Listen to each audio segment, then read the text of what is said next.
Hello, ladies and gents, boys and girls, people of all ages, sexualities, and identities, and welcome back to another series review.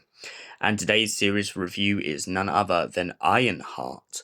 So, what exactly is Ironheart about? How does it fit into the MCU? And most importantly, who is Rye Rye Williams? Well, I'll tell you who Rye Rye Williams is. She a bad girl, innit? All jokes aside. She bad though. Right, all jokes aside, let's get into the creme of la creme. So essentially, Rye Rye Williams is a girl from Chicago. So I'm gonna just say if I've ever said Harlem before now, no I did not. Right, all jokes aside, back to where I was at. So she's from Chicago, and essentially Rye Rye finds herself helping her father build bits and pieces of a car as she grows up. However, Rye Rye finds herself in one of, if not the worst positions any kid in the world could ever find herself in. One night, and it's unclear why this happened, but one night whilst fixing the car with her father, her dad gets gunned down in the hood. And Rye Rye finds herself trying to adapt and trying to push herself forward. However, he's not the only person in her life she lost. She also lost her very close best friend. And so, over the years, to make up for that gap in her life, she has been absolutely hauling herself into technology and Iron Man equipment and all sorts. And she's pretty much made her own Iron Man suit. She is now known as the Iron Heart. In this series, we jump back and forward and begin to learn how she essentially kind of gets rejected from MIT.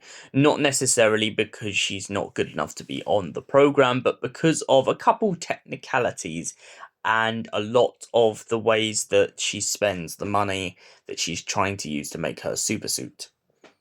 Rye Rye eventually decides to get back at MIT by essentially nicking her suit and taking it home with her.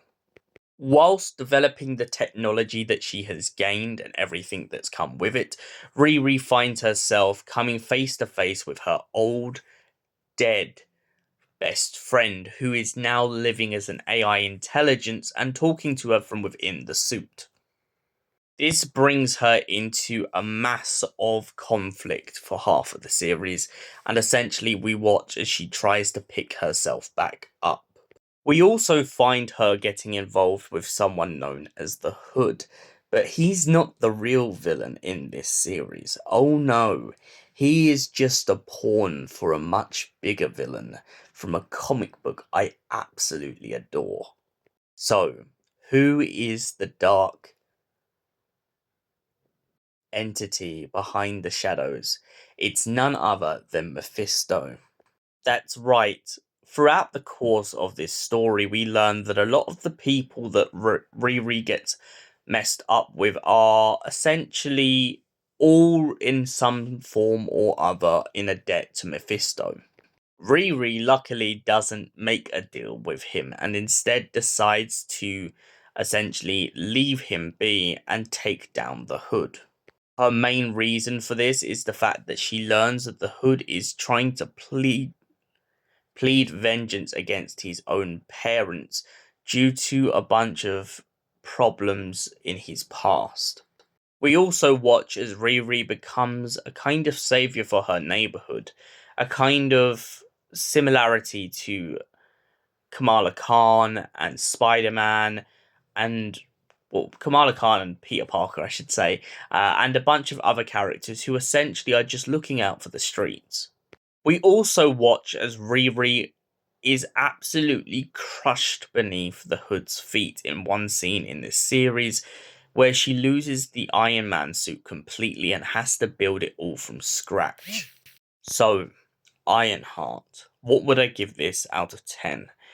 I definitely feel like Rye Rye's story is very compelling. I loved watching her kind of evolve throughout this series. Do I think that Ironheart is maybe at the top of any series? Personally, no. But I do feel like it's a great start and great introduction to her in general into the MCU. I feel like she felt out of place in Wakanda Forever, but she definitely feels like she's getting her foothold in this series. And for that reason, I give Ironheart a solid 8 out of 10. Thank you for watching, and we'll see you in the next series review. Until then, stay beautiful, you beautiful people.